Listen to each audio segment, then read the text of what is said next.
Hello everyone. Today I will discuss about Earth's movement, endogentic and exogentic forces, which is topic of geomorphology.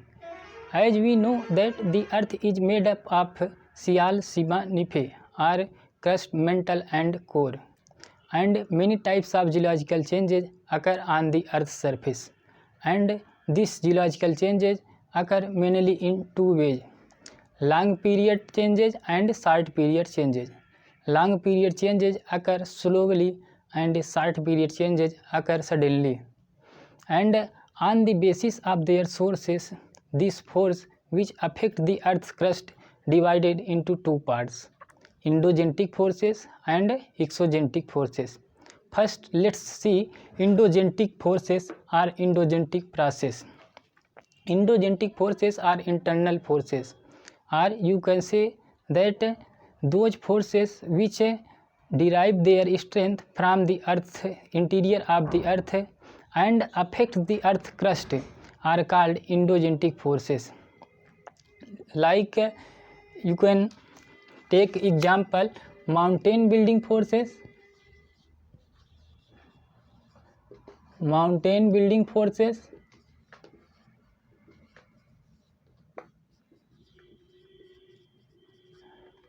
and continental building forces. Continent building forces and earthquakes and volcanoes.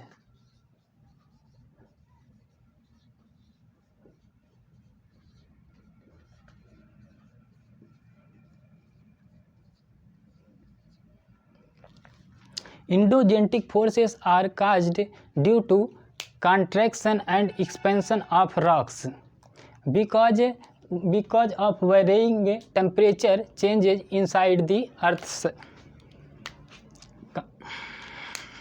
contraction and expansion.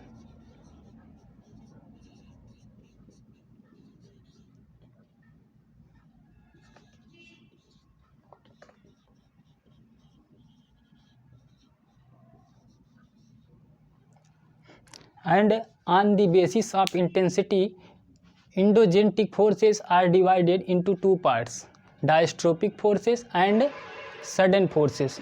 Diastrophic forces are slow movement. Let's know about the sudden forces or sudden movement.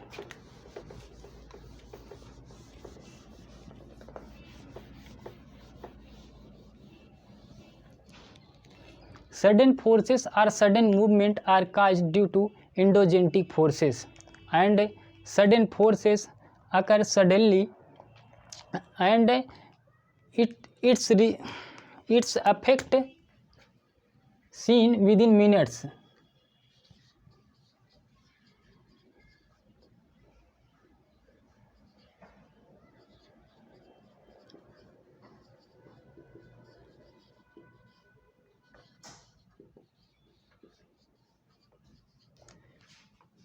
Sudden movement works quickly and its effect seen within minutes. And sudden movements are divided into two parts: volcanism and earthquakes. It is the event of the sudden movement. And after that, let's know about the diastrophic forces. What is diastrophic forces or slow movement? Diastrophic forces or diastrophic movement operates slowly, and it is further divided in vertical and horizontal movement or epirogentic and orogentic forces. And diastrophic forces also a constructive forces.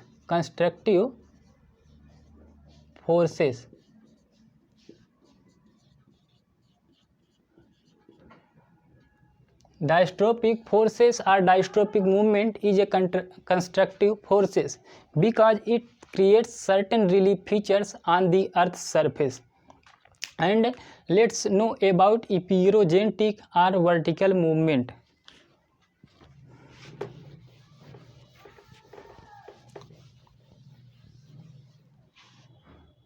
Epirogentic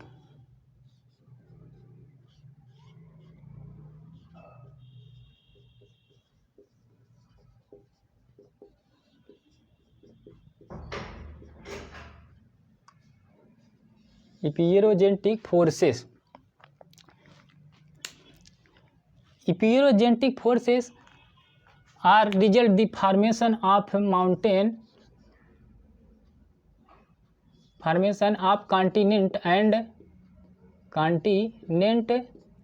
and plateau.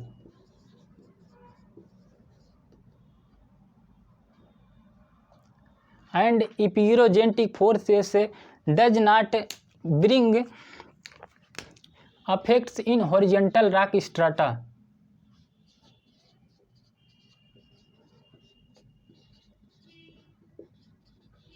Bring changes, or you can say effects, changes in horizontal rock strata.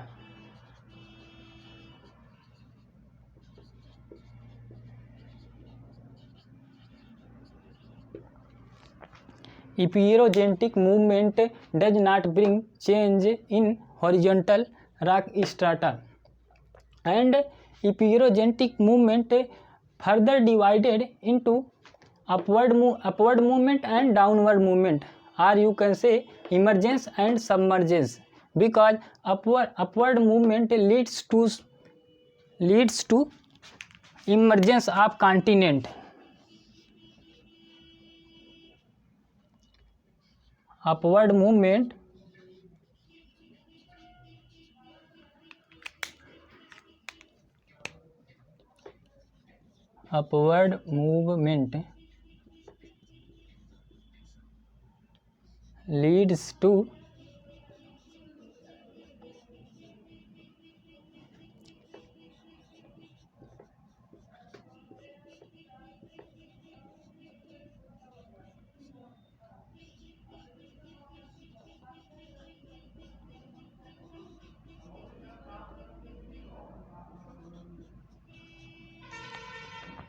Upward movement leads to upliftment of continent, and downward movement or submergence leads to submerge of continent.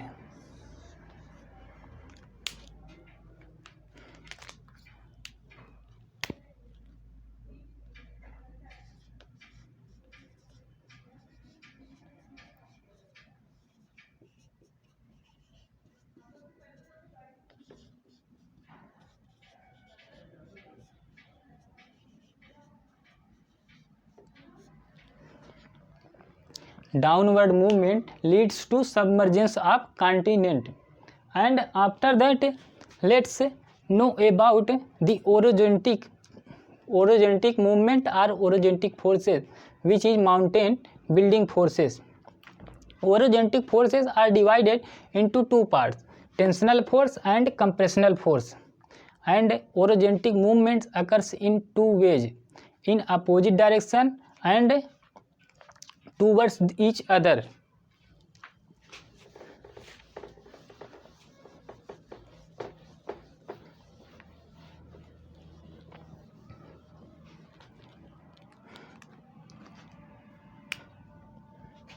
Orogenetic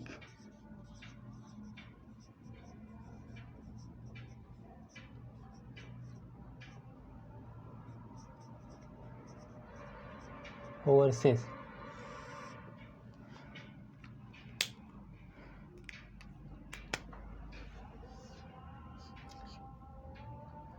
Orogenetic forces leads to mountain building, and orogenetic movements occurs in two ways.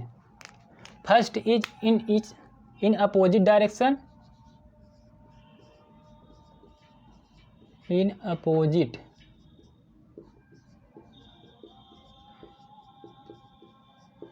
direction and towards each other.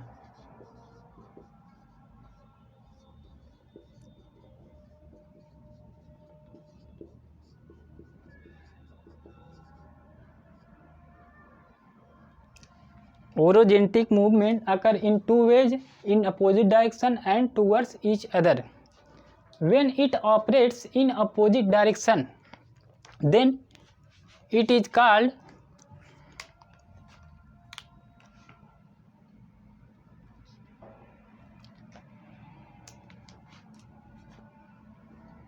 tensional force.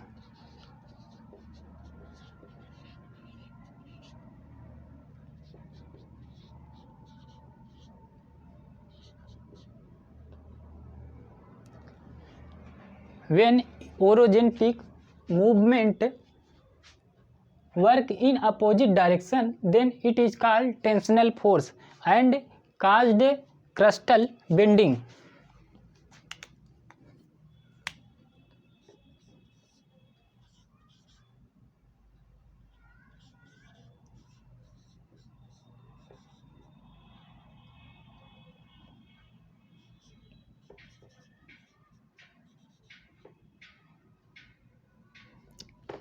Caused crustal fracture.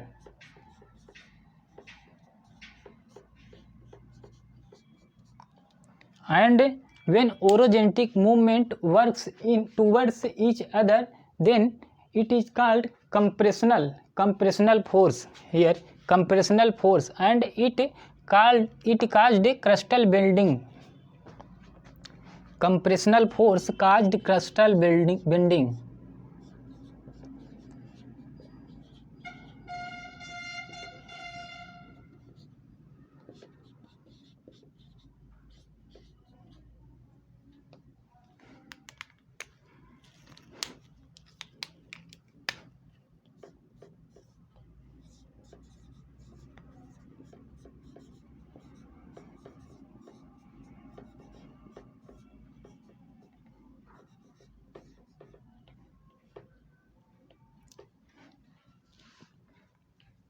When orogentic force or orogentic movement works in towards each other, then compressional force caused and crustal bending also occur.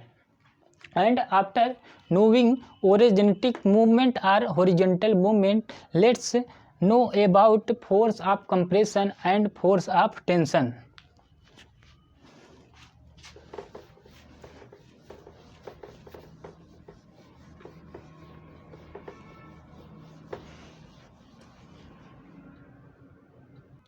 Let's know about force of compression and force of tension. First, let's see force of compression.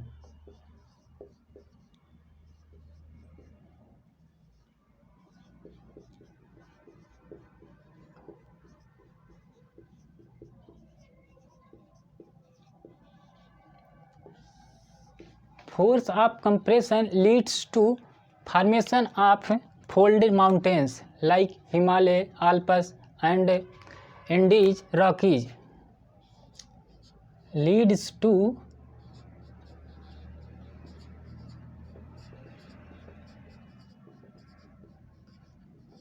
formation of folded mountains or folded mountains.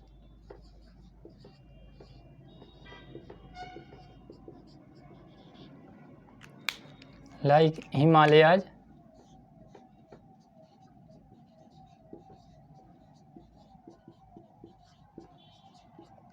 Andes,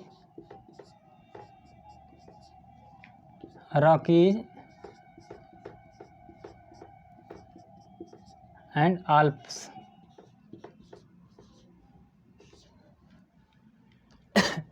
And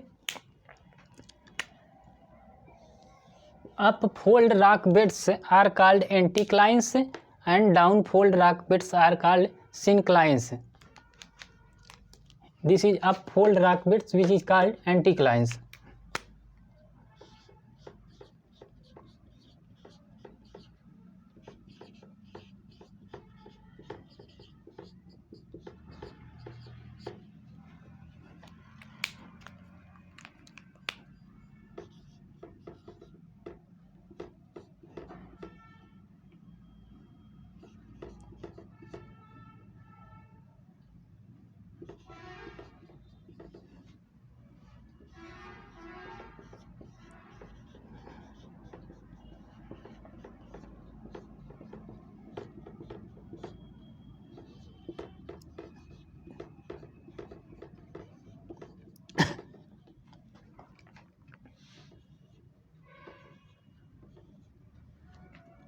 Here what are you seeing? That force of compression leads to formation of fold mountains like Himalayas, Andes, Rockies and Alps, and also upfold rock beds are called anticlines. Here is upfold rock beds, upfold rock beds called anticlines, and downfold rock beds are called synclines. It is about force of compression, and let's know about force of tension.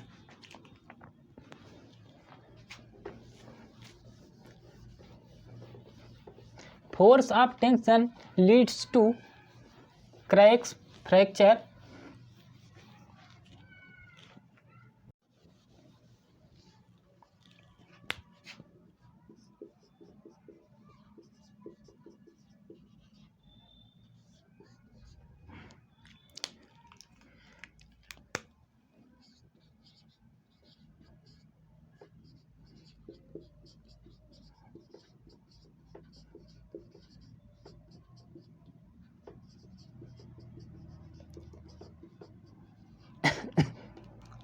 force of tension leads to cracks, fracture and bending. And Rift Valley also formed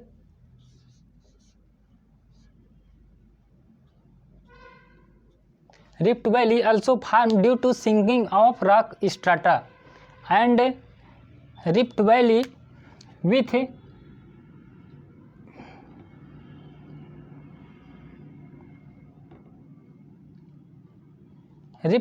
with steep walls on both sides are called as graben, and uplift landmass which surrounded by steep slopes on both sides are called host. Here is host and here is graben, and graben is along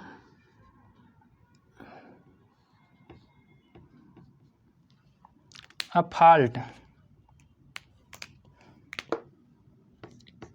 Here is fault.